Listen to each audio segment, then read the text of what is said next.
আসসালামু আলাইকুম। দেশ ও প্রবাস থেকে যারা এই মুহূর্তে আমাদের সাথে যুক্ত আছেন, আশা করি সবাই ভালো আছেন। আজকে আমি আপনাদের কাছে একটা আবেদন নিয়ে আসছি, বা আবদারও বলতে পারেন। আমি এখন দাঁড়িয়ে আছি যেই জায়গায়, এটা হচ্ছে এই যে আমাদের এই পাশে আমাদের এলাকার একটা মসজিদ। এই মসজিদটা অনেক ঐতিহ্য আছে এবং এই মসজিদ অনেক গৌরবতার সাথে এই পর্যন্ত আসছে। এই মসজিদটা প্রতিষ্ঠা আমার দাদা আমাদের এলাকার কিছু ওই যে যারা আছেন ওই স্বনামধন্য এলাকার কিছু লোক নিয়ে আর কি মসজিদটা প্রতিষ্ঠা করছিলেন।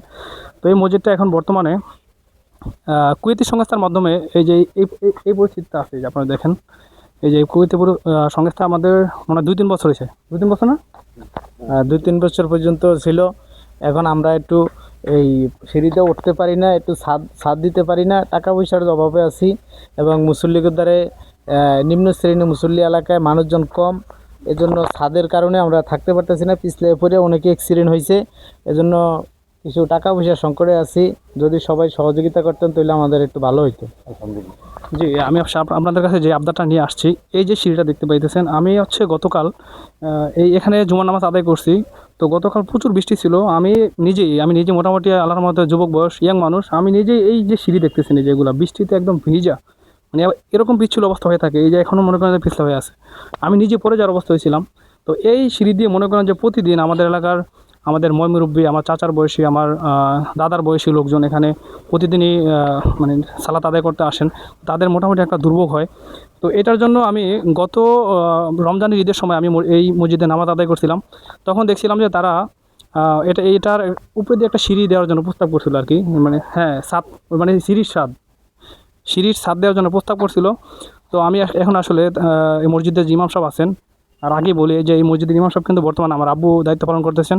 আমি তাকে জিজ্ঞেস করবো আসলে যে সেই যে প্রস্তাব হয়েছিল, তো সেখান থেকে কতটুকু কালেকশন হয়েছে বা কতটুকু লাগতে পারে, এই বিষয়ে এখন আমার আব্বুর সাথে কথা বলবো।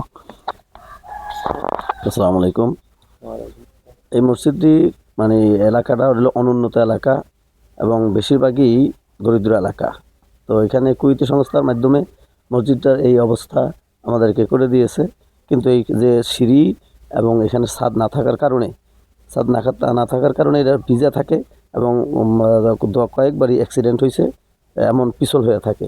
তো গত রমজানে ঈদের সময় আমরা আলোচনা করার পরে বললো যে একটা ছাদ দিলে তাইলে এটা ভিজা থাকবে না, আর এই টাইলসগুলারে পাল্টাই দিবে, এগুলো সব ফালাইয়া দিয়া এমন একটা টাইলস দিতে হবে যে টাইলস পিছল না, এগুলা দেওয়া গেছে একদম পিছল।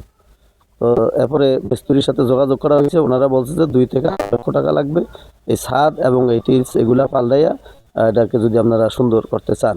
তো এলাকার জনগণের কাছে আলাপ আলোচনা করে ওনারা কিছু স্বীকৃতি দিয়েছে, তাতে মাত্র 1025-30 মতো স্বীকৃতি আসছে।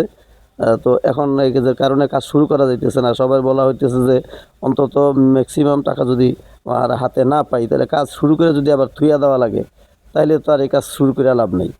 যার জন্য এই কোনো কাজ হইতেছে না এখন মসজিদের এই দুরবস্থা অর্থনৈতিক কারণে। এই হলো আর কি মসজিদের অবস্থা।